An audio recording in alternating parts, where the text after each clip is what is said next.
अस्सलामुअलैकुम dear students, उम्मीद करता हूँ आप सब दोस्त खैरियत से होंगे, ठीक ठाक होंगे। डियर स्टूडेंट्स, आज की इस वीडियो में हम BSN 6 सेमेस्टर के सब्जेक्ट मेंटल हेल्थ नर्सिंग के यूनिट नंबर 4 जो कि हमारे साथ बायो साइको सोशल इंटरवेंशन है, इसके section A cognitive behaviour therapy के पार्ट 2 को आज हम डिस्कस करेंगे और इसको समझने की कोशिश करेंगे। टॉपिक को स्टार्ट करने से पहले तमाम दोस्तों से गुजारिश है कि चैनल को सब्सक्राइब करें और बेल आइकन को दबाएं ताकि नए वीडियोस की नोटिफिकेशन आप सब दोस्तों को टाइम पर मिल सके। तो जैसे कि डियर स्टूडेंट्स, आप सब दोस्तों को पता है कि इस यूनिट के पार्ट 1 में हमने types of cognitive behaviour therapy तक इस यूनिट को डिस्कस कर लिया था, जिसमें हमने ब्रीफ कॉग्निटिव बिहेवियर थेरेपी पर बात की थी, कॉग्निटिव इमोशनल बिहेवियर थेरेपी को डिस्कस किया था, स्ट्रक्चर कॉग्निटिव बिहेवियर ट्रेनिंग पर बात की थी और इसके साथ साथ हमने moral recognition therapy and stress inoculation training पर काफ़ी डिटेल के साथ बात कर ली थी। आज का हमारा जो न्यू टॉपिक है वो है elements of cognitive behaviour therapy. Elements of cognitive behaviour therapy से मुराद components of cognitive behaviour therapy है, मतलब वो पार्ट्स, वो कंपोनेंट्स, वो जुज़ जो कि हमारे कॉग्निटिव बिहेवियर थेरेपी को कामयाब बनाने में इम्पोर्टेंट रोल प्ले करती है। अगर उन कंपोनेंट्स की हम ख्याल रखें थेरेपी के दौरान तो उसको आज हम डिस्कस करेंगे और हम जानने की कोशिश करेंगे कि वो कौन से एलिमेंट्स हैं जिसका हमें कॉग्निटिव बिहेवियर थेरेपी के दौरान ख्याल रखना चाहिए। तो इसमें सबसे पहले नंबर पर हमारे साथ आता है एक्टिवनेस या एक्टिवनेस या एक्टिव से मुराद ये है कि जब भी हम अपने क्लाइंट के साथ थेरेप्यूटिक कम्युनिकेशन कर रहे होते हैं और उन्हें थेरेपी प्रोवाइड कर रहे होते हैं तो ज़ाहिरी बात है हमारा जो थेरेपी प्रोसेस है वो तभी सक्सेसफुल होगा, तभी कामयाब होगा जब दोनों तरफ से जो है हमें रिस्पॉन्स मिलता हो। दोनों तरफ से मुराद पेशेंट की तरफ से भी हमें काफ़ी डिटेल के साथ रिस्पॉन्स मिल रहा हो और जो डॉक्टर होता है, फिजिशियन होता है या नर्स होता है तो उसकी तरफ से भी हमें प्रॉपर रिस्पॉन्स मिलता हो, तो इस तरीके से हमारी जो थेरेपी है वो क्या होगी, वो सक्सेसफुल होगी। तो बात करने का मकसद यह है कि कॉग्निटिव बिहेवियर थेरेपी में कोऑपरेशन जो है ये बहुत ज़्यादा इम्पोर्टेंट रोल प्ले करती है। और कोऑपरेशन कैसे होगी? कोऑपरेशन ऐसे होगी कि जब हम अपने पेशेंट को थेरेपी प्रोवाइड कर रहे हो तो इस दौरान हमारा जो पेशेंट है वो हमारे साथ एक्टिवली पार्टिसिपेट करे, एक्टिवली जो है हमारे साथ थेरेपी में पार्टिसिपेट करे और जिस किस्म के रिस्पांस की हमें ज़रूरत हो, जिस किस्म के फीडबैक की हमें ज़रूरत हो तो वो हमारे साथ कोऑपरेट करते हुए वो फीडबैक जो है वो हमें लाजमी दे। तो इसको कहते हैं एक्टिवनेस। ठीक है, the client must be involve in the therapeutic process not as an observer or as an occasional visitor but as a core and key participant.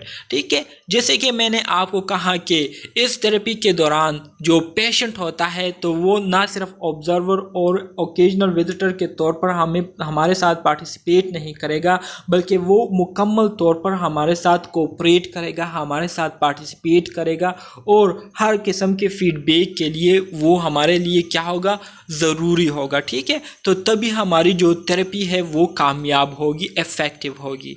इसके बाद जो दूसरी कंपोनेंट है कॉग्निटिव बिहेवियर थेरेपी की वो है मोटिवेशनल से मुराद ये है कि ज़ाहिर बात है हम एक एबनॉर्मल पेशेंट को ट्रीट कर रहे हैं, उनको थेरेपी प्रोवाइड कर रहे हैं, तो थेरेपी प्रोवाइड करने के बाद ज़ाहिरी बात है उनकी बिहेवियर में तब्दीलियाँ आएंगी, उनके थिंकिंग प्रोसेस में तब्दीलियाँ जो है वो आएंगी, इसके साथ साथ उनके इफ़ेक्ट्स में जो है तब्दीलियाँ आएंगी। ठीक है, तो ये सारी चीज़ें जो है उसमें रोनुमा होगी। तो थेरेपिस्ट का काम ये होता है कि वो अपने पेशेंट को, अपने क्लाइंट को पहले से जो है वो मेंटली तौर पर तैयार करता है इन तब्दीलियों को आने के लिए और उन्हें बताते हैं, उन्हें इन्फॉर्म करते हैं कि आप में इस तरह की तब्दीलियाँ रोनुमा होंगी जो कि नॉर्मल है। सो आपने ऐसे कंडीशन में जो है एंजाइटी का शिकार नहीं होना है, आपने जो है स्ट्रेस का शिकार नहीं होना है, बल्कि आप में जितनी भी तब्दीलियाँ आएगी तो वो इस थेरेपी का हिस्सा होगी और वो बिल्कुल नॉर्मल होगी, एब नॉर्मल नहीं होगी। ठीक है,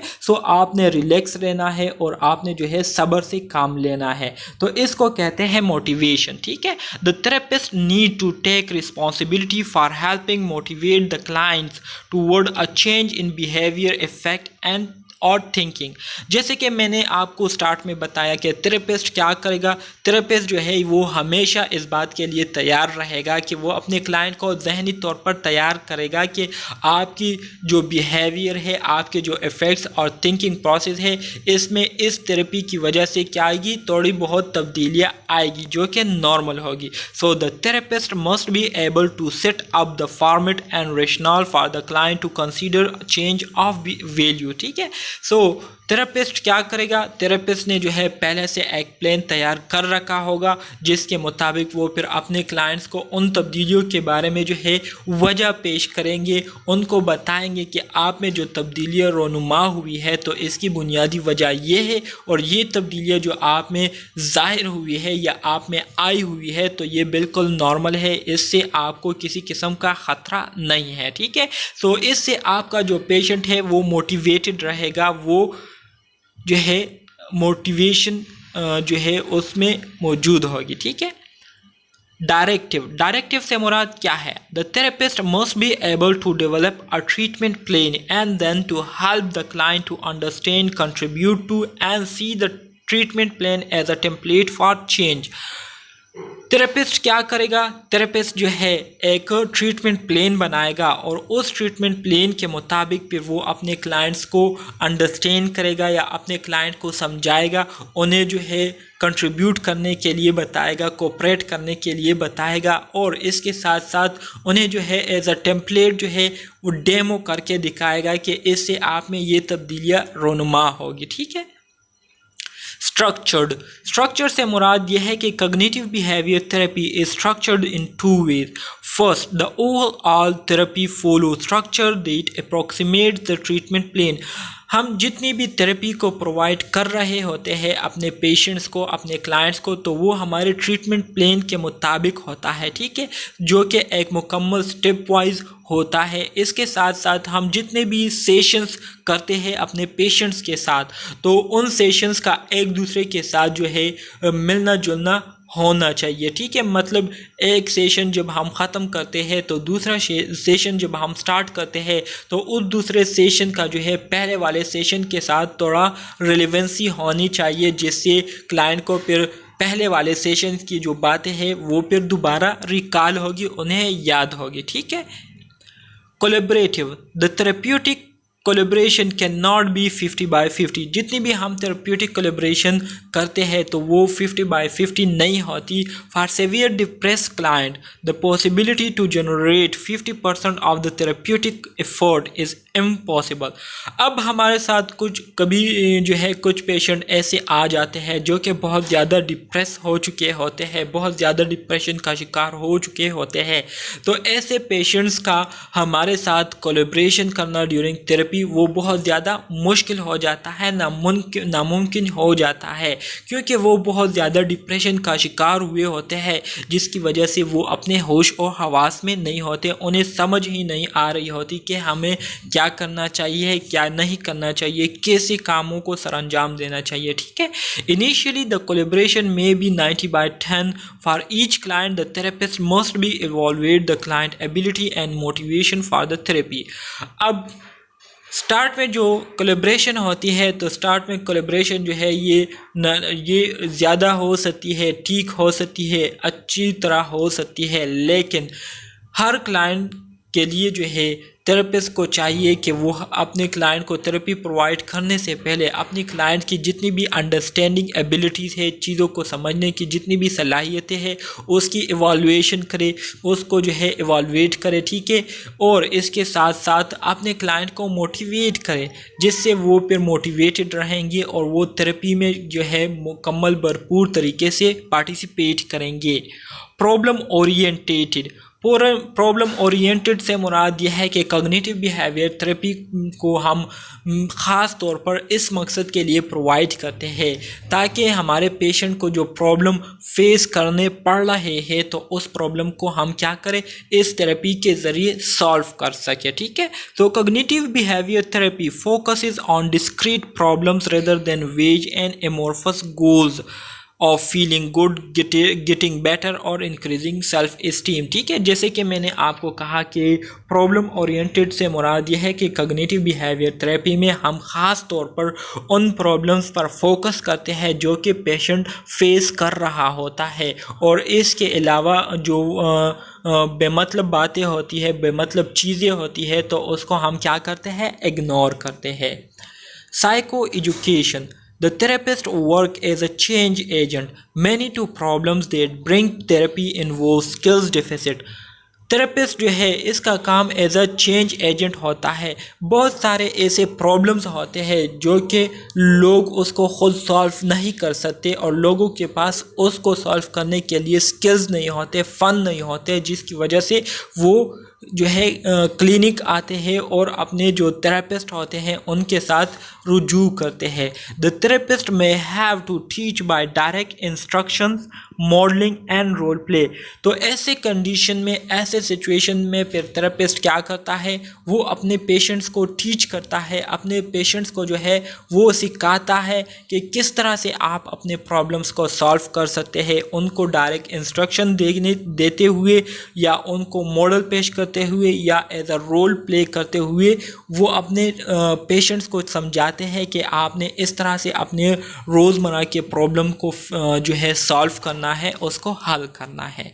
solution focus, the cognitive behaviour therapist work with the client on generating solution, not simply gaining insight into the problem. Cognitive behaviour therapy के ज़रिए जो थेरेपिस्ट होते हैं तो वो अपने क्लाइंट्स की मदद करते हैं उनके प्रॉब्लम्स को सॉल्व करने में, उनके प्रॉब्लम्स का हल निकालने में। Dynamics, the dynamics level of cognitive behaviour therapy is to help to identify, understand, modify their schema। ठीक है, अब कॉग्निटिव बिहेवियर थेरेपी का जो डायनेमिक लेवल है, इसके ज़रिए हम क्या करते हैं, इसके ज़रिए हम अपने क्लाइंट्स को आइडेंटिफाई करते हैं, उनको अंडरस्टैंड करने की कोशिश करते हैं और उनका जो प्रॉब्लम है उसको हम मॉडिफाई करते हैं। ठीक है, the schema are the basic templates for understanding one word. Schema जो है ये हमारे साथ एक नक्शा टाइप चीज़ होती है जिसके ज़रिए हम अपने जो क्लाइंट होते हैं उनकी जो थिंकिंग एबिलिटीज़ होती है, वो क्या सोच रहे हैं करंट सिचुएशन में, तो उसको हम क्या करते हैं, उसको हम अंडरस्टैंड करने की कोशिश करते हैं। स्कीमा में भी personal, religious, cultural, gender related. Schema जो है ये ज़ाती भी हो सकता है, रिलीजन से रिलेटेड भी हो सकता है, कल्चर से रिलेटेड भी हो सकता है और जेंडर रिलेटेड भी हो सकता है। Time limited, each therapy session should ideally stay in alone. जितने भी हम थेरेपी सेशन करते हैं तो इन थेरेपी सेशन को हम एक स्पेसिफिक टाइम के लिए परफॉर्म करते हैं। A time limited focus is not number of session but rather way of looking at therapy. ठीक है, जितने भी हम टाइम लिमिटेड सेशन करते हैं तो ये हम इसलिए नहीं करते कि हम एक ख़ास तादाद में हम सेशन करें या एक प्रॉपर नंबरिंग ऑफ सेशन करें, बल्कि इसलिए करते हैं ताकि हम अपने क्लाइंट की जो अंडरस्टैंडिंग है उसको हम जान सके कि हमारा जो क्लाइंट है वो कितनी हद तक अपने प्रॉब्लम्स को समझ चुका है और कितनी हद तक जो है वो सीख चुका है और उसके बिहेवियर में कितने हद तक तब्दीली आ गई है। Rational of cognitive behaviour therapy. Dear students, अब जो हम कॉग्निटिव बिहेवियर प्रोवाइड कर रहे हैं तो ये हम क्यों प्रोवाइड कर रहे हैं, कॉग्निटिव बिहेवियर थेरेपी को देने की आखिर क्या वजह है। ठीक है, सो रेशनल से मुराद cause of cognitive behaviour therapy. हम कॉग्निटिव बिहेवियर थेरेपी क्यों देते हैं, किस वजह से देते हैं। So negative emotions are elicited by cognitive processes developed through influences of learning and temperament. ठीक है, हमारे अंदर जो नेगेटिव इमोशंस पैदा होते हैं तो ये किस वजह से पैदा होते हैं, ये हमारे कॉग्निटिव प्रोसेसेस में तब्दीलियाँ आने की वजह से, एबनॉर्मलिटी आने की वजह से। और ये एबनॉर्मलिटी जो है किस वजह से आती है, जब हमारे लर्निंग और टेम्परामेंट में क्या जाए, ख़राबी आ जाए, तो इस वजह से हमारे जो कॉग्निटिव प्रोसेस है वो फिर जो है एबनॉर्मली थिंकिंग करती है, जिसकी वजह से हम में नेगेटिव इमोशंस डेवलप होना शुरू हो जाते हैं। Adverse life events elicit automatic processing which is viewed as the causal factor। अब हमारी ज़िंदगी में बाज़ औक़ात ऐसे इवेंट्स आ जाते हैं जिसका जो है हमारे ज़िंदगी पर बहुत बुरा असर पड़ता है। तो ऐसे इवेंट्स के आने की वजह से हमारी जो थिंकिंग प्रोसेस होती है, हमारा जो थॉट प्रोसेस होता है, वो ऑटोमेटिकली वो क्या हो जाता है, एक्टिवेट हो जाता है। और यही जो है वो बुनियादी वजह बनती है हमारे कॉग्निटिव बिहेवियर के एबनॉर्मल होने में। ठीक है, कॉग्निटिव ट्राइट से मुराद वो 3 बेसिक कंपोनेंट जिसकी वजह से हमारा जो कॉग्निशन प्रोसेस है वो एबनॉर्मल होता है, या हम एबनॉर्मली क्या करते हैं उसको सोचते हैं उन 3 चीज़ों के बारे में। तो वो 3 चीज़ें क्या है उसको अब आगे हम डिस्कस करेंगे। Negative automatic thoughts centre around our understanding of our self, others and future. ठीक है, जितने भी नेगेटिव ऑटोमेटिक थॉट्स होते हैं, मतलब ख़ुद ब खुद हमारे जहनों में जो नेगेटिव मनफी ख्यालात पैदा होते हैं, तो इनकी जो बुनियादी वजह होती है या जो सेंटर होता है, तो ये यूजुअली 3 चीज़ों से इर्द गिर्द जो है ये नेगेटिव थॉट्स पैदा होते रहते हैं और इन 3 चीज़ों के रिलेटेड होता है, जिसमें हमारे साथ एक हमारा अपना ज़ात है जिसमें हम अपने बारे में जो है नेगेटिवली सोचते हैं, एक दुनिया वाले, ठीक है, और तीसरा जो है हमारे साथ वो क्या है, वो फ्यूचर के बारे में हम नेगेटिवली सोचना शुरू कर देते हैं। Focus on examination of cognitive beliefs and developing in rational responses to negative automatic thought.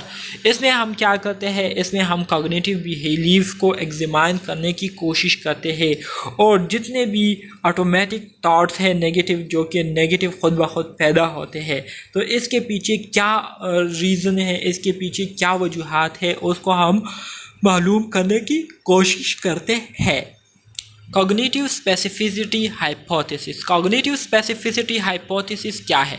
Distorted appraisals follow themes relevant to the specific psychiatric condition is called cognitive specificity hypothesis.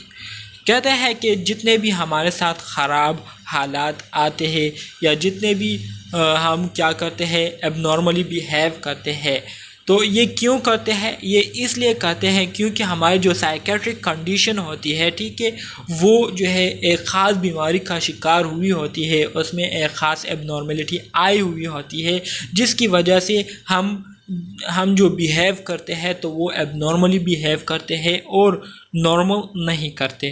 Psychological disorders are characterize by different psychological profile. जितने भी हमारे साथ psychological disorders है, तो इसको हम मुख्तलिफ psychological चीज़ों से जो है इसको हम जानते हैं। ठीक है, सबसे पहले अगर डिप्रेशन की बात करें तो negative view of self, other and future. Depression में हम अपने बारे में जो है मनफी सोच रखते हैं, दूसरे लोगों के बारे में मनफी सोचते हैं और अपने फ्यूचर के बारे में इसमें क्या करते हैं, मनफी सोचते हैं। Core belief associated with helplessness, failure, incompetence and unlovability. ठीक है, इसमें हमारे जो बुनियादी अकायद होते हैं डिप्रेशन के दौरान, तो हम अपने आप को इसमें क्या करते हैं, अपने आप को लाचार बेमददगार समझ बैठ जाते हैं। इसके अलावा अपने आप को नाकाम समझते हैं, अपने आप को जो है नाकाबिल समझते हैं, ठीक है, और अनलवेबल समझते हैं, ठीक है, प्यार के काबिल नहीं समझते। एंजाइटी में जो नेगेटिव थॉट्स हम में पैदा होती है, तो वो क्या होती है, वो अपने आप को ख़तरे में जो है पाते हैं, ठीक है, सोचते हैं कि यार हमें ख़तरा है, डेंजरसनेस में सोचते हैं और अनकंट्रोलेबिलिटी में अपने आप को क्या करते हैं, तसव्वुर करते हैं। Cognitive specificity, negative traits association with depression. अब डिप्रेशन की वजह से हम जो अपने बारे में, दुनिया वाले के बारे में और फ्यूचर के बारे में सोचते हैं, वो क्या सोचते हैं, अब इसको आगे पढ़ेंगे। सबसे पहले नेगेटिव ट्राइड या डिप्रेशन की वजह से हम जो नेगेटिव सोचते हैं, तो उसमें हम अपने बारे में ये सोचते हैं कि आई एम इनकम्पिटेंट एंड अनलवेबल। मुझे कोई प्यार नहीं करता या मैं प्यार के काबिल नहीं हूँ और मैं जो है इनकम्पिटेंट हूँ। इनकम्पिटेंट से मुराद ये है कि मैं नाकाबिल हूँ, मुझ में काबिलियत नहीं है, ठीक है। तो ये लोग अपने बारे में डिप्रेशन में सोचते हैं।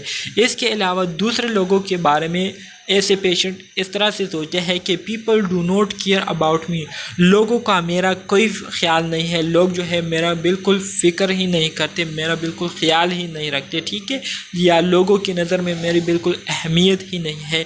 इसके अलावा फ्यूचर के बारे में वो लोग ये सोचते हैं कि द फ्यूचर इज़ ब्लीक, मेरा जो मुस्तकबिल है वो भी तारीकी में है, ठीक है, मेरा जो मुस्तकबिल है वो भी ख़राब होगा, वो भी तबाह होगा, वो भी इसी तरह से जो है ख़राब होगा। तो ये जो है लोग डिप्रेशन की हालत में इस तरह से नेगेटिव थॉट्स को क्या करते हैं, सोचते हैं, ठीक है। Negative thought associated with anxiety, अब एंजाइटी की वजह से जो नेगेटिव थॉट्स पैदा होती है उसमें लोग अपने बारे में ये सोचते हैं कि I am unable to protect my self, मैं इतना काबिल नहीं हूँ कि मैं ख़ुद अपनी हिफाजत कर सकूँ, ठीक है। इसके अलावा दूसरे लोगों के बारे में ये सोचते हैं कि पीपल विल ह्यूमिलेट्स मी, लोग जो है मेरा मजाक उड़ाएंगे, ठीक है, लोग जो है मुझ पर बातें करेंगे। इसके अलावा फ्यूचर के बारे में वो लोग ये सोचते हैं कि it is a matter of time before I am embrace, वो ये टाइम की बात है, इससे पहले कि लोग जो है लोगों के सामने मैं क्या हो जाऊं, लोगों के सामने मैं शर्मिंदा हो जाऊं, या लोग जो है मुझे शर्मिंदा करें। तो इस तरह की सोच जो है वो पेशेंट एंजाइटी की हालत में करते हैं, ठीक है। तो डियर स्टूडेंट्स, अब हम बात करेंगे कोर बिलीफ की कि कोर बिलीफ किसे कहते हैं। कोर बिलीफ की लफ्ज़ी मानी बुनियादी अकायद के हैं, हमारे जो बुनियादी अकीदे हैं उसकी को क्या कहते हैं, core belief. Core belief underline and produce automatic thoughts, हमारे जितने भी बुनियादी अकीदे हैं तो उस बुनियादी अकीदों की वजह से जो है हमारे जहन में ख़ुद ब खुद जो है आइडियाज़ जो है वो डेवलप होते हैं, ख्यालात जो है वो पैदा होते हैं, ठीक है। These assumptions influence information processing and organise understanding about our self other and the future. अब जितने भी ख्यालात होते हैं तो ये ख्यालात हमारी जो इंफॉर्मेशन प्रोसेसिंग है उसको क्या करती है, उस पर असरअंदाज होती है, और इसके साथ साथ हमारी जो अंडरस्टैंडिंग होती है अपने बारे में, दूसरों के बारे में और अपने फ्यूचर के बारे में, तो उस पर बहुत ज़्यादा असर करती है।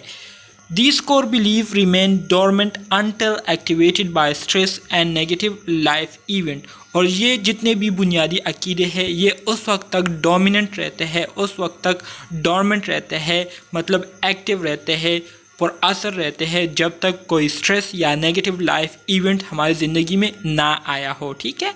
कैटेगरीज ऑफ कोर बिलीफ, अब बुनियादी अकायद के जो हमारे साथ कैटेगरीज है तो इसमें हमारे साथ हेल्पलेस, अपने आप को लाचार समझना, वर्थलेस, अपने आप को जो है कमतर समझना, एंड अनलवेबल, अपने आप को जो है ऐसा समझना कि लोग जो है आपको प्यार नहीं करते या आपकी कदर नहीं करते, तो ये सारी चीज़ें आती है, ठीक है। Automatic thoughts, what is automatic thoughts. Automatic तो आप सब दोस्तों को पता है कि ऑटोमेटिक से मुराद एक काम का खुद ब खुद हो जाना, या ख़ुद ब खुद जो है कोई काम हो जाए इनवॉलेंट्री, तो उसको कहते हैं ऑटोमेटिक, ठीक है। और थॉट से मुराद हमारे जो ख्यालात होते हैं, थिंकिंग प्रोसेसेस होते हैं, सोच विचार होती है, उसको कहते हैं थॉट्स। सो ऑटोमेटिक थॉट से मुराद वो थॉट जो कि हमारे जहन में ख़ुद ब खुद पैदा हो जाए, ख़ुद ब खुद डेवलप्ड हो जाए, आइडिया जो है वो ख़ुद ब खुद पैदा हो जाए, तो उसको ऑटोमेटिक थॉट्स कहते हैं। Thoughts that automatically come to mind when a particular situations is called is automatic thoughts. जब कोई ख़ास सिचुएशन जो है वो हमारी ज़िंदगी में जो है वो आ जाए, हमारी ज़िंदगी में जो है वो अराइज़ हो जाए, डेवलप्ड हो जाए, तो उस सिचुएशन की वजह से, उस हालत की वजह से हमारे माइंड में जितने भी ख़यालात आते हैं ख़ुद ब खुद उस सिचुएशन को देखकर, तो इस किस्म के थॉट्स को कहते हैं automatic thoughts. Happen spontaneously in response to situations, जैसे कि मैंने कहा कि सिचुएशंस जब आते हैं हमारे लाइफ में तो उन सिचुएशंस के नतीजे में हमारे माइंड में आइडियाज़ जो है ये ख़ुद ब खुद डेवलप होना शुरू हो जाते हैं, ठीक है। Do not arise from reasoning, इसके अलावा no logical sequence. Cognitive distortion, cognitive आप सब दोस्तों को पता है कि कॉग्निशन को कहते हैं, और कॉग्निशन से मुराद वो तमाम मेंटल एबिलिटीज़, ठीक है, जिसमें थिंकिंग प्रोसेसिंग आ जाता है, इंटरप्रिटेशन आ जाती है, डिसीजन मेकिंग आ जाती है, रीजनिंग जो है, ये सारी चीज़ें जो है ये कॉग्निशन में आ जाती है। डिस्टॉर्शन से मुराद ख़राबी, सो कॉग्निटिव डिस्टॉर्शन से मुराद हमारे जितने भी मेंटल एबिलिटीज़ है उसमें जब ख़राबी आती है तो उसको कॉग्निटिव डिस्टॉर्शन कहते हैं। The systematic error in reasoning that lead to faulty assumptions and misconception which are termed as cognitive distortion।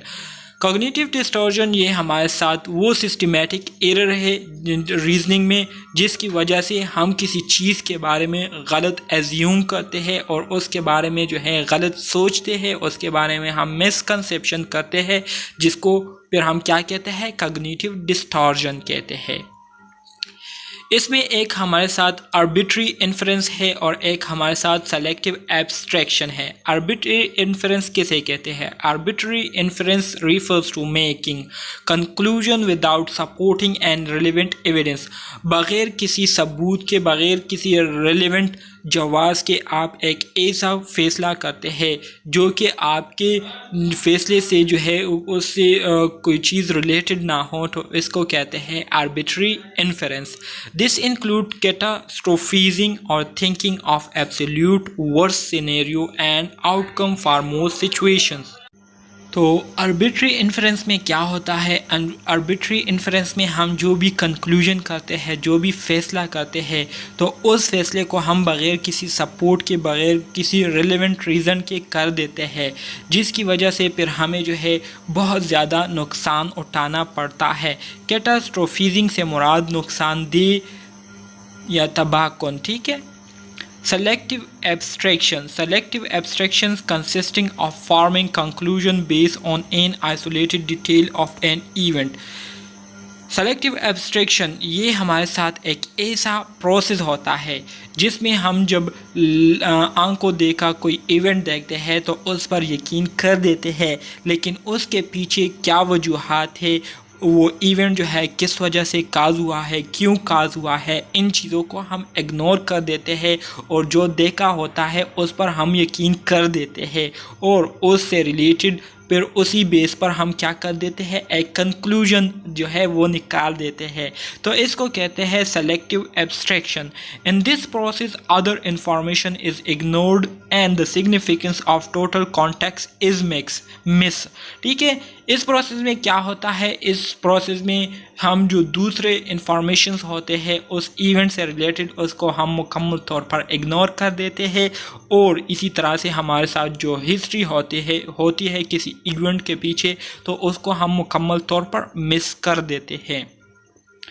Over generalisation. Over generalisation क्या है? Over generalisation is a process of holding extreme belief on the basis of a single incident and applying them inappropriately to dissimilar events and settings is called overgeneralization। overgeneralization ये वो process होता है जिसमें हम एक single events की बुनियाद पर जो है हम एक इंतहाई सोच को जो है वो अपना बना लेते हैं और उसी सोच के बुनियाद पर फिर हम डिफरेंट इवेंट्स और सेटिंग में क्या करते हैं, उसी सोच पर हम क्या करते हैं, बात करते हैं या उसी एक्सीडेंट या इंसिडेंट के बारे में जो है बात करते हैं बग़ैर ये देखे हुए कि ये जगह जो है उस बात के लिए या उस बात को करने के लिए जो है बेहतर है या नहीं। ठीक है, तो इसको कहते हैं over generalisation. Magnification and minimisation. Magnification and minimisation ये हमारे साथ एक ऐसा प्रोसेस होता है जिसमें हम क्या करते हैं, मैग्निफिकेशन में हम छोटी बात को जो है बहुत बड़ा करके जो है उसको पेश करते हैं, मतलब छोटी बात का पतंगड़ बना देते हैं। ठीक है, और इसी तरह से जब कोई बड़ी बात होती है, सीरियस बात होती है, तो उसको हम मजाक में ले लेते हैं और उसको जो है हम छोटी बात समझ लेते हैं, तो इसको कहते हैं minimisation. Magnification and minimization consist of perceiving a case or situations in a greater or lesser light than it's truly deserved। ठीक है, तो इसको कहते हैं magnification and minimization। Personalization is a tendency for individual to relate external events to themselves even when there is no basis for making this connection is called personalization. Personalization usually हमारे साथ वो process होता है या वो अमल होता है या वो आदत होती है किसी शख्स की जिसमें वो दूसरे लोगों की जो बातें होती है उसको अपने साथ रिलेट करता है और अपने ज़ात के साथ रिलेट करता है और उसको ऐसे कंसीडर करता है कि जैसे कि उसके लिए बोली गई हो या उसको सुनाई गई हो, ठीक है। और इसी वजह से फिर क्या करता है, वो बहुत ज़्यादा बातों को क्या करता है, पर्सनल लेता है, ठीक है। तो इस किस्म की आदत को, इस किस्म की बिहेवियर को, रवैये को क्या कहते हैं, पर्सनलाइजेशन कहते हैं। Labelling and mislabelling involve portraying one identity on the basis of imperfection and mistakes made past and allowing them to define one's true identity.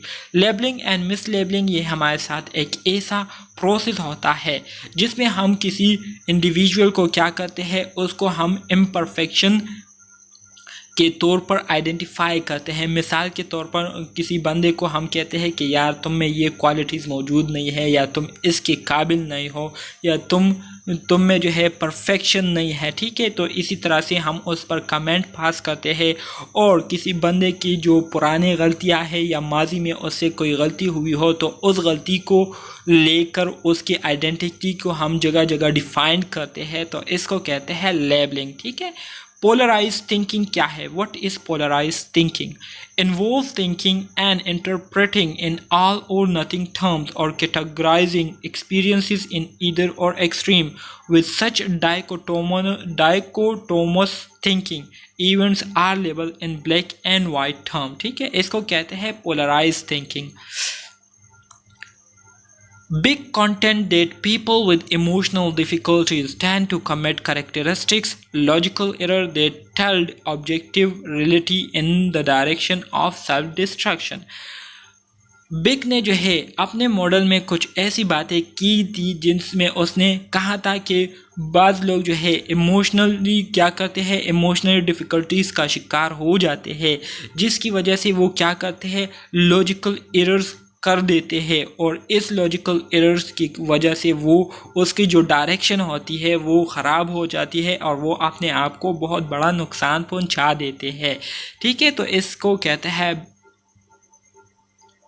Cognitive therapy perceives psychological problem as stemming from commonplace processes such as faulty thinking, making error, incorrect inferences on the basis of inadequate or incorrect information, and failing to distinguish between fantasy and reality.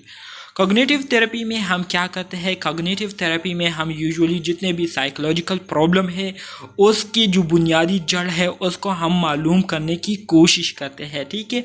और जितने भी हमारे साथ faulty thinking है, मतलब जितने भी गलत थिंकिंग होती है हमारे और इनकरेक्ट इन्फरेंसेस हमने बनाए हुए होते हैं जिसकी बुनियाद जो है इनएडिक्वाइट या इनकरेक्ट इंफॉर्मेशन पर होती है, जिसकी वजह से फिर हम क्या करते हैं, हम फैंटेसी और हकीकत के दरमियान, मतलब जो झूठ और हकीकत होता है उसके दरमियान फिर हम फ़र्क करने को भूल जाते हैं और फ़र्क नहीं कर पाते।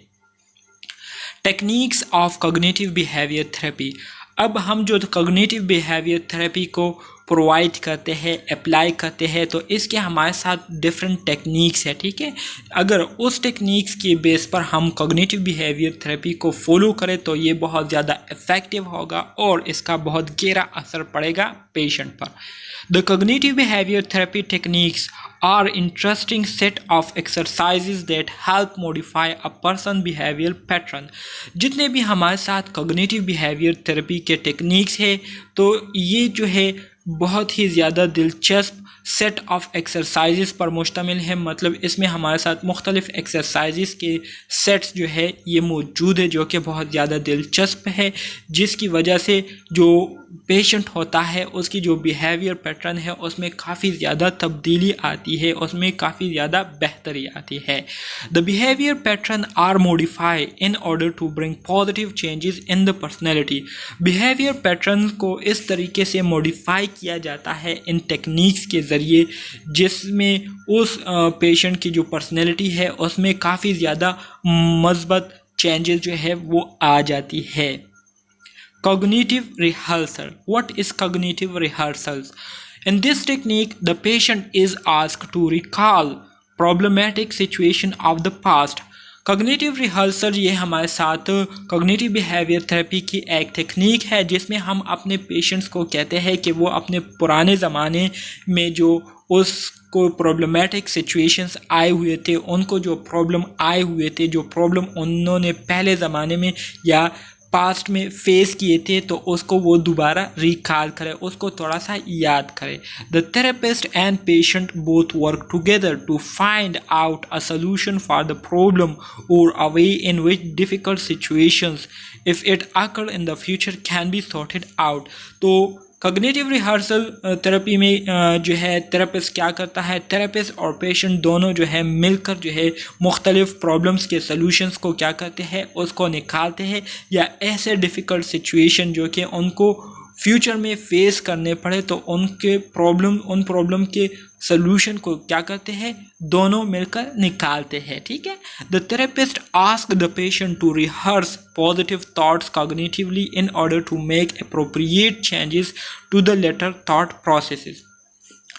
थेरेपिस्ट जो है वो अपने पेशेंट को कहता है कि आप मुस्बत सोच जो है उसकी कोशिश करें, मुस्बत सोच जो है वो सोचते रहे, मुस्बत सोच जो है वो करते रहे और उसकी प्रैक्टिस करते रहे, ताकि अगर फ्यूचर में आपको किसी किस्म का प्रॉब्लम हो, किसी किस्म की डिफ़िकल्टी का सामना करना पड़े, तो आप बेहतर तरीके से उन सिचुएशंस को फिर मैनेज करें, उसको हैंडल कर सके। Power of imagination proves to be of great use in such exercises. अब इस तरह के जो एक्सरसाइजेज होते हैं, कॉग्निटिव रिहर्सल की जो एक्सरसाइजेज होते हैं, इसमें इमेजिनेशन का जो पावर है ये बहुत ज़्यादा इम्प्रूव हो जाता है और इसके बहुत ज़्यादा इस्तेमालात होते हैं। वैलिडिटी टेस्टिंग क्या है? In this technique the therapist test validity of believe thoughts of the patient. इस टेक्निक में जो थेरेपिस्ट होता है वो अपने पेशेंट के जो बिलीव और जो थॉट प्रोसेसेस है उसको क्या करता है, उसको चेक करता है, उसकी वैलिडिटी करता है। The patient is allowed to defend his view points by mean of objective evidence. इसमें जो है पेशेंट के डिफरेंट चीज़ों पर डिफरेंट व्यू पॉइंट्स को जो है उसको चेक किया जाता है और उस व्यू पॉइंट्स, उस नज़रिए के लिए वो कौन से सबूत पेश करता है, कौन से वजूहात को पेश करता है, इन सब चीज़ों को चेक किया जाता है। द फॉल्टी नेचर और इनवैलिडिटी of the patient is exposed if she is unable to produce any kind of objective evidence।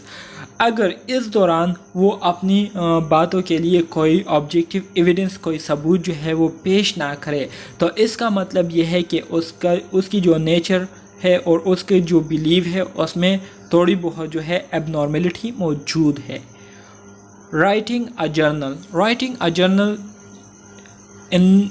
It is the practice of maintaining a diary to keep an account of situations that arise in day-to-day life। Writing a journal ये हमारे साथ एक ऐसा process होता है, एक ऐसा technique होती है जिसमें जो पेशेंट होता है उसको कहा गया होता है कि वो अपने रोज़मर्रा के जो प्रॉब्लम उनको फेस करने पड़ते हैं या रोज़मर्रा के सिचुएशन जिसको वो फेस कर रहा होता है तो वो अपने साथ नोट किया करे।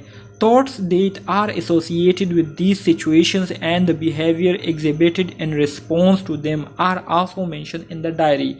इसके साथ साथ ऐसे situations की वजह से आपके जो thoughts होते हैं, क्या थॉट्स होते हैं, उसको आप अपने साथ डायरी में नोट किया करें और इसके साथ साथ आप इस सिचुएशन में किस तरह से बिहेव करते हैं, क्या रिस्पॉन्स देते हैं, इसको जो है आप जो है पेशेंट अपने साथ क्या करें, नोट किया करें। The therapist and patient together review matter written in the journal and find out a maladaptive thought pattern. फिर इसके बाद जो थेरेपिस्ट और पेशेंट होता है तो वो फिर दोनों मिलकर जो है उस डायरी को चेक करते हैं और उसमें से जितने भी मल एडाप्टिव पैटर्न होते हैं थॉट्स के, ठीक है, जिसमें हमने गलत तरीके से थिंकिंग की हुई होती है, तो उसको हम फाइंड आउट करते हैं। The discussion takes place between them prove to be useful in finding different ways in which behaviour of the patient get affected. इसके बाद फिर उस पर जो है डिस्कशन की जाती है, जिसके ज़रिए जो है मुख्तलिफ फ़ायदेमंद या यूज़फुल तरीके या रास्ते जो है वो निकाले जाते हैं, फाइंड किए जाते हैं, जिसकी वजह से जो पेशेंट की बिहेवियर है उस पर बहुत गहरा असर पड़ता है। गाइडेड डिस्कवरी ये भी हमारे साथ एक टेक्निक है कॉग्निटिव बिहेवियर थेरेपी की। The objective or purpose behind using this technique is that of helping patient by enabling them to understanding their cognitive distortion। अब गाइडेड डिस्कवरी इस टेक्निक का जो बुनियादी मकसद है वो यही होता है कि इसमें हम अपने पेशेंट की हेल्प करते हैं ये फाइंड आउट करने के लिए कि इनकी कॉग्निटिव डिस्टॉर्शन में जो ख़राबी आई हुई होती है, तो उस ख़राबी को अंडरस्टैंड करने के लिए हम क्या करते हैं, गाइडेड डिस्कवरी टेक्निक को यूज़ करते हैं। Patients are made aware of and assisted by therapists in understanding how they process information। इसमें पेशेंट को जो है उसको अवेयर किया जाता है, उसको ख़बरदार किया जाता है और इसके साथ साथ उसको असेस्ट किया जाता है ताकि उसकी जो इंफॉर्मेशन को प्रोसेस करने का जो तरीका है उसको जो है अंडरस्टैंड किया जा सके और उसको बताया जा सके कि आया वो ठीक तरीके से इंफॉर्मेशन को प्रोसेस कर रहा है या नहीं। The activity of understanding how information is process allow patient to alter the same if required. अब इंफॉर्मेशन को किस तरह से प्रोसेस करना है, इस चीज़ को अंडरस्टैंड करने की जो एक्टिविटी है, इस चीज़ को इसलिए की जाती है ताकि पेशेंट को जो है उसको बताया जा सके, उसको समझाया जा सके और उसको सिखाया जा सके कि किस तरह से आपने इंफॉर्मेशन से फ़ायदा लेना है, किस तरह से आपने इंफॉर्मेशन से एक फ्रूटफुल आउटपुट निकालना है। Basically, the patient perception of the world undergoes great change and she sees things in a different way than earlier। Guided discovery की वजह से पेशेंट की जो परसेप्शन है, ठीक है, दुनिया के बारे में उसमें बहुत ज़्यादा तब्दीली आ जाती है और वो फिर चीज़ों को जो है मुख्तलिफ पॉइंट्स ऑफ व्यू से देखता है। This change in perception allow the patient to modify his her of behaviour in better manner. अब इसके परसेप्शन में जो तब्दीली आ जाती है तो ये तब्दीली जो है इसके बिहेवियर में बहुत ज़्यादा जो है एक मुस्बत असर को पैदा करती है। मॉडलिंग क्या है? It is one of the cognitive therapy technique in which therapists perform a role-playing exercises aimed at responding in a way that is helpful to overcome difficult situation। Modelling ये हमारे साथ कॉग्निटिव बिहेवियर थेरेपी की एक technique है जिसमें जो therapist होता है वो एक रोल मॉडल के तौर पर रोल को प्ले करता है, एक्सरसाइज को परफॉर्म करता है और इसको परफॉर्म करने का जो बुनियादी मकसद है वो यही होता है कि अपने पेशेंट्स को वो डिफरेंट वेज़ दिखाए, डिफरेंट तरीके जो है उनको सिखाए कि किस तरह से वो अपने आप को डिफ़िकल्ट सिचुएशन से बाहर निकाल सकते हैं। The patient make use of this behavior of the therapist as a model in order to solve problem she comes across। और पेशेंट जो होता है तो वो फिर इस बिहेवियर को जो है इसको यूज़ करता है, इसको इस्तेमाल करता है जो कि थेरेपिस्ट ने एज अ मॉडल जो है पेश किए होते हैं ताकि उनको अगर फ्यूचर में या लाइफ में कोई प्रॉब्लम आए तो उसको वो फिर इस तरीके से हैंडल कर सकते हो। Homework. The homework is actually a set of assignment given by therapist to patient। Homework जो है असल में हमारे साथ असाइनमेंट की एक सेट होती है जो कि यूजुअली पेशेंट को दी जाती है ताकि वो उसको घर में परफॉर्म कर सके। The patient may have to take notes during sessions with therapist, review audio tapes of the particular sessions or read article book related to the therapy। Patient क्या करता है, पेशेंट जो है यूजुअली सेशंस के जो दौरान थेरेपिस्ट बातचीत करता है तो उसको वो नोट करता है, इसके साथ साथ ऑडियो टेप्स को जो है वो सुनते हैं पार्टिकुलर सेशन से रिलेटेड और थेरेपी से रिलेटेड जो है आर्टिकल्स और बुक को क्या करते हैं, रीड करते हैं। Systematic positive reinforcement. Systematic positive reinforcement is one of the technique of cognitive behavior therapy in which certain behavior of a person are rewarded with positive reinforcement. ये हमारे साथ cognitive behavior therapy की एक technique है जिसमें जो है एक ख़ास बिहेवियर पर, एक ख़ास रवैये पर उस पेशेंट को जो है उसको इनाम दिया जाता है, उसको रिवार्ड दिए जाते हैं विद पॉजिटिव रेनफोर्समेंट के साथ। पॉजिटिव रेनफोर्समेंट से मुराद ये है कि हम कोई चीज़, अगर कोई पॉजिटिव चीज़ अपने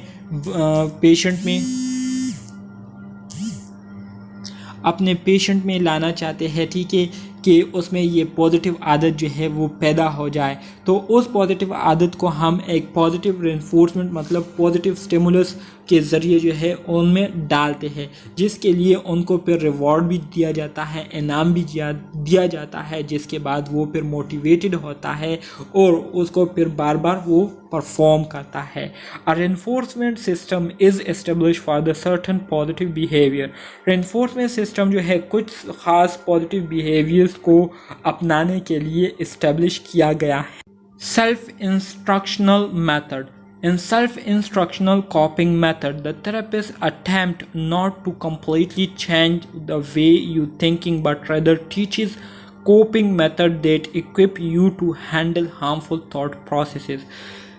सेल्फ इंस्ट्रक्शनल कॉपिंग मेथड में क्या होता है, थेरेपिस्ट आपको जो है मुकम्मल तौर पर आपको इन्फॉर्मेशन नहीं देता, बल्कि आपको जो है सिखाता है कि किस तरह से आप डिफरेंट मेथड्स के ज़रिए अपने हार्मफुल थॉट प्रोसेसेस को कोप कर सकते हैं, तो उसके बारे में जो है थेरेपिस्ट आपको सिखाता है, ठीक है। One such therapeutic process is stress inoculation training. Self instructional कॉपिंग method जो है इसी तरह से हमारे साथ एक टाइप भी है कॉग्निटिव बिहेवियर थेरेपी के, जिसको हम सेल्फ इनोकुलेशन ट्रेनिंग कहते हैं। सेल्फ इनोकुलेशन ट्रेनिंग में भी हम यही करते हैं कि हम अपने क्लाइंट्स को सिर्फ सिखाते हैं कि आप किस तरीके से अपने आप को स्ट्रेसफुल एनवायरनमेंट से निकाल सकते हैं, तो उसको सिर्फ हम टीच करते हैं, ठीक है, और बाकी काम जो है उनका खुद होता है कि किस तरह से वो अपने आप को इन हार्मफुल थॉट प्रोसेसेस से बाहर निकाल सकते हैं। This therapy, which help the patient deal with stressful events aftermath, aim to prevent negative reaction to stress inoculating factors by teaching the patient to break down these situations into short term and long term coping goals. अब इस therapy को provide करने का जो basic मतलब है, जो बुनियादी मकसद होता है वो ये होता है कि हम अपने क्लाइंट को सिखाते हैं कि किस तरह से वो स्ट्रेसफुल इवेंट्स को के साथ डील कर सकता है, किस तरह से वो उससे अपने आप को बचा सकते हैं, और इसके साथ साथ ऐसे फैक्टर जो कि स्ट्रेस को पैदा करती है उस स्ट्रेस से या ऐसे नेगेटिव रिएक्शन जो कि स्ट्रेस की वजह से पैदा होती है, ठीक है, तो उससे बचाने के लिए हम इस थेरेपी को परफॉर्म करते हैं, ठीक है। Problem solving method. Cognitive behavior therapy, which sees irrational thoughts processes as resolvable, incorporates problem solving method. After illogical thought patterns are found, the patient must suggest several alternative solutions, ठीक है। Through the decision making process के ज़रिए negative solutions are weeded out, negative solutions को जो है उसको ख़त्म कर दिया जाता है। अनटिल एन एक्सेप्टेबल, उस वक्त तक जो है जब तक पॉजिटिव अप्रोच इज़ डिस्कवर, जब तक कोई मज़बूत रास्ता जो है उसके लिए पैदा ना हुआ हो। This type of therapy sometimes is used in child psychotherapy. इस किस्म की थेरेपी जो है बाज़ औक़ात चाइल्ड की साइकोथेरेपी के लिए यूज़ होती है, which deal with oppositional डिफिएंट disorder, जिसमें हम क्या करते हैं, ऑपोजिशनल डिफिएंट डिसऑर्डर्स को क्या करते हैं, उसको डील करते हैं। ऑपोजिशन डिफिएंट डिसऑर्डर से मुराद ये है वो प्रॉब्लम, वो डिसऑर्डर जिसमें जो बच्चे होते हैं वो बड़ों के हर फैसले को क्या करते हैं, उसकी मुखालफत करते हैं, उनकी बात को नहीं मानते, तो इसको अपोजिशनल डिफिएंट डिसऑर्डर कहते हैं। Computer assisted therapy. One method of conducting cognitive behavior therapy is through computer based program. This therapy tends to decrease time spent with actual therapist इस थेरेपी में हम क्या करते हैं, इस थेरेपी में जो पेशेंट होता है उसकी जो टाइम स्पेंडिंग होती है थेरेपिस्ट के साथ उसको डिक्रीज कर देते हैं। Since computer assisted cognitive behaviour therapy is relatively new, जो computer assisted cognitive behaviour therapy है ये बिल्कुल एक न्यू थेरेपी है, ठीक है। As of publication most of the information is in the testing phase. Other therapeutic techniques in cognitive behavior therapy: identifying negative thoughts by questioning assumptions that one has about him or herself or the current situations. Identifying negative thoughts को किस तरह से identify करेगा patient, उसमें उसको identify करने के लिए पेशेंट जो है क्या करता है, क्वेश्चनिंग करता है, ठीक है, कि वो अपने बारे में क्या सोचते हैं या जो मौजूदा हालात है उसके बारे में वो क्या सोचते हैं। The therapist can lead a person to self discovery and identify negative thoughts. इसमें जो थेरेपिस्ट होता है वो क्लाइंट को मोटिवेट करता है कि वो अपने आप को डिस्कवर करे, अपने आप को पहचाने और इसके साथ साथ जितने भी नेगेटिव थॉट्स हैं उसको आइडेंटिफाई करे। तो डियर स्टूडेंट्स, ये था हमारे साथ कॉग्निटिव बिहेवियर थेरेपी, या उम्मीद करता हूँ आपको इसकी समझ आ गई होगी। लेकिन अगर फिर भी कोई मसला है तो आप कमेंट बॉक्स में पूछ सकते हैं। इंशाल्लाह नेक्स्ट वीडियो में हम एंगर मैनेजमेंट से स्टार्ट करेंगे और जानने की कोशिश करेंगे कि एंगर मैनेजमेंट को हम किस तरह से कर सकते हैं।